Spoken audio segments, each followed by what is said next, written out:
Tudo bem, pessoal? Eu sou José Roberto de Almeida, bisneto do Coronel Almeida. Estou aqui para falar um pouquinho sobre ele, como foi uma pessoa importante aqui na cidade, e sobre a vida dele, sobre a escola Coronel Almeida, sobre a vida política, a vida dele como criador do primeiro grupo escolar aqui da cidade, tá? Ele nasceu no dia 18 de abril de 1847 e morreu no dia 4 de setembro de 1920, com 73 anos de idade. Ele nasceu numa família muito pobre. A mãe dele, a dona Inocência Maria de Jesus, era uma lavadeira que tinha uma vida bem penosa para trazer o ganho para casa e cuidar dos 3 filhos que ela tinha. Ele, o mais velho, só que ela, apesar disso, ela investia muito no ensino, no estudo deles, porque ela via a necessidade. Então, com 8 anos de idade, ele já foi fazer o curso primário, ministrado pelo professor Fidelis. Ele aprendeu português e latim com o professor Manuel Caetano, que foi indicado pelo governo provincial. Com 18 anos de idade, o Coronel Almeida ingressou na política, se filiando ao Partido Conservador. O Partido Conservador era o partido da situação, ou seja, um partido ligado ao Império de Dom Pedro II, o imperador da época. E ele foi, então, vereador na Câmara Municipal. Só que ele desistiu de uma reeleição por esse partido, porque ele percebeu que não era o caminho dele, que ele teria que caminhar para o lado republicano.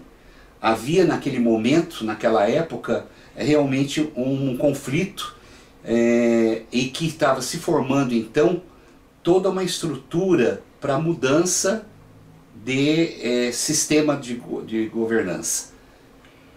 Tanto que a República, a proclamação da República foi dia 15 de novembro de 1889, quando ele tinha 42 anos de idade.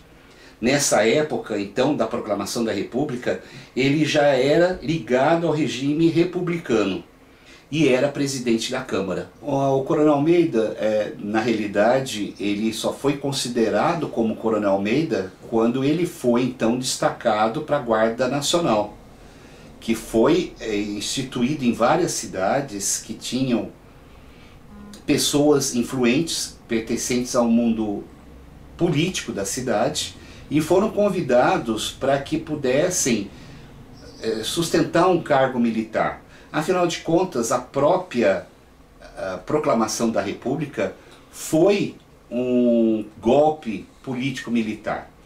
Não era um título comprado, como muita gente pensa, e nem um título militar a ponto de ter uma carreira militar, a ponto de chegar a ser coronel. Não, não era essa a proposta.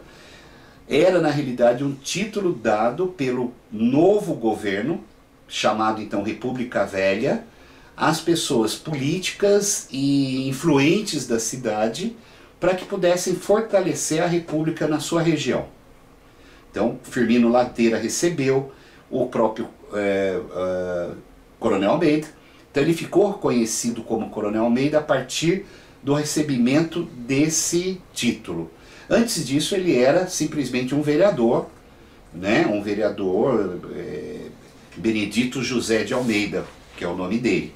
Desde o início da sua carreira como vereador, ele tinha lutado para que se instituísse na cidade um grupo escolar. Mogi não tinha.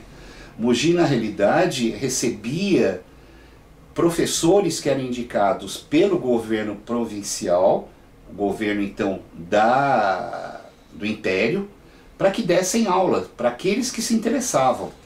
Como a mãe dele achava que era necessário, pôs ele para estudar latim, português, francês, e aí então ele foi seguindo.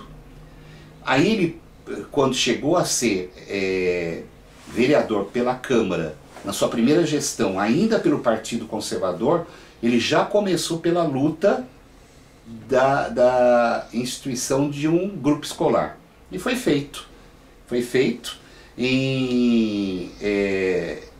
Foi feito então o primeiro grupo ali na José Bonifácio. E aí, quando chegou no começo do século XX, em 1900, 1910, é que então foi feito o prédio que vocês conhecem, o prédio em estilo neoclássico, que em homenagem a ele foi dado o nome. Escola, primeiro grupo escolar Coronel Almeida. Foi ele então, como presidente da Câmara, que anunciou na janela do piso superior do prédio Câmara e Cadeia, que é a atual Pinacoteca, ali na rua Coronel Souza Franco, ele é que anunciou ao público a mudança do regime, que estávamos então entrando na República, saindo do Império e indo para a República. Em 1893, o Coronel Almeida recebeu as honras de chefe do Partido Republicano. Com 51 anos de idade, em 1898, ele era o presidente do Asilo da Beneficência, que hoje é a atual Santa Casa. Ele deu início, ele encabeçou um grupo de mogianos e ele conseguiu iniciar e concluir as obras desse asilo, que servia de hospital e asilo a pobres e enfermos, com a ajuda de Dom Antônio de Alvarenga. É a atual Santa Casa de Mogi, ali na rua Barão de Jaceguai. Em 1902, mais precisamente no dia 6 de dezembro de 1902, foi inaugurado o Teatro Vasques, com a apresentação da Banda Guarani, executando um trecho do Trovador, depois discursos e 2 peças. Também ele fez parte do grupo de mogianos que queria dar um incremento na cultura da cidade. E ele conseguiu inaugurar, com esse grupo, em 1902, o Teatro Vasques, que até hoje está conosco, revitalizado e sendo útil à comunidade.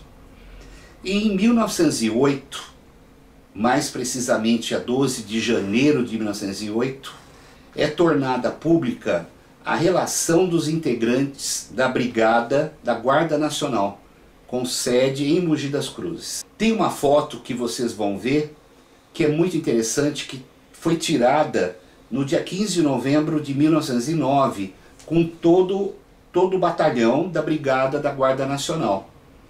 Vocês verão nessa foto que os que estão sentados são os seguintes. O primeiro à esquerda é o capitão assistente Firmino Ladeira, que foi o primeiro diretor do primeiro grupo escolar. O segundo da fila é o capitão ajudante Leopoldo José de Santana. O terceiro é o Francisco de Souza Franco. O quarto é o próprio Coronel Almeida. O quinto é o Francisco Pinheiro Franco. O sexto é o Benedito Borges Vieira.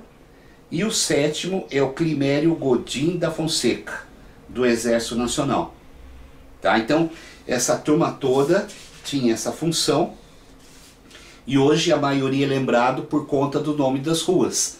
Em julho de 1911, após ter deixado de ser presidente da Câmara Municipal e de se afastar novamente da política, o Partido Republicano Paulista o lançou para concorrer contra Dr. Armindo Freire a vaga de vereador, deixada pela renúncia do Major Arocho Toledo. Foi a sua última estada na política. Ao findar o ano, deu-se por encerrada a sua brilhante carreira. Vocês vão ver também, nesse vídeo, aonde ele morava. Ele morou até a morte dele, aos 73 anos de idade, num casarão bem ao lado da Igreja Matriz de Santana. É um casarão que foi demolido na década de 1940 para haver um alargamento daquela região. E ali foi feito então uma praça, a Praça Praça Cônico Roque de Barros, que fica bem em frente aonde é o Centro Cultural Mogi das Cruzes. O Centro Cultural Mogi das Cruzes antigamente era telefônica e antigamente era a Casa Nhaquinha. A década de 1911 a 1920, que foi o ano em que ele morreu, Mogi tinha cerca de 16 mil habitantes. Era uma população pequena para os padrões de hoje. Mas também para aqueles tempos se considerava-se que o município de Mogi, com seus 16 mil habitantes, englobava as terras de Suzano, Poá, Arujá, Itaquaquecetuba e Biritiba-Mirim. Sim, todos os atuais municípios faziam, nessa época, entre 1911 e 1920, parte de Mogi. E somando a população de tudo isso, dava em torno de 16 mil habitantes. Interessante que mudou muito de lá para cá, porque hoje Mogi perdeu todas essas cidades e conta com mais de 500 mil habitantes. Por isso é legal a gente estar a par do que aconteceu no passado, para que a gente possa também valorizar a nossa terra, valorizar aqueles que também gostaram de Mogi das Cruzes e fizeram por ela. É isso, pessoal, é isso que eu tinha para trazer para vocês. Ok? Obrigado.